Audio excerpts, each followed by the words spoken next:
Nimepata taarifa kule mkoa wa Tabora, ametokea muuguzi mmoja, kwanza hata kwa taaluma yao haruhusiwi yeye kufanya upasuaji wa mgonjwa.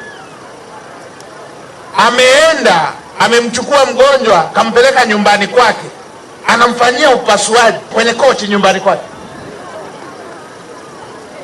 Watu wasiojali maisha ya watu. Unafanya majaribio kwenye maisha ya mtu, unafanyia majaribio maisha ya mtu, maisha ya binadamu unafanyia majaribio. Mheshimiwa Rais kajenga hospitali kila kona.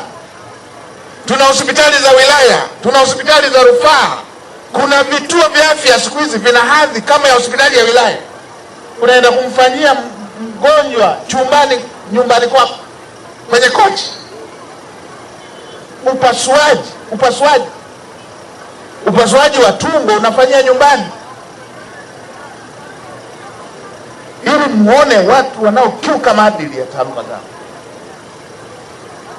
Mambo ya ajabu haya. Sasa naelekeza mamlaka zinazohusika,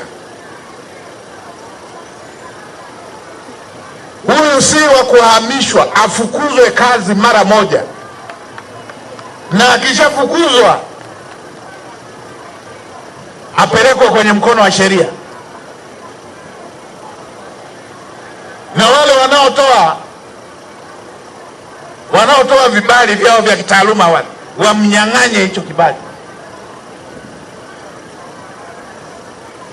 Kidogo kidogo tutaelewana. Haya ni mambo ya ajabu. Hospitali zipo, unamfanyaje upasuaji nyumbani?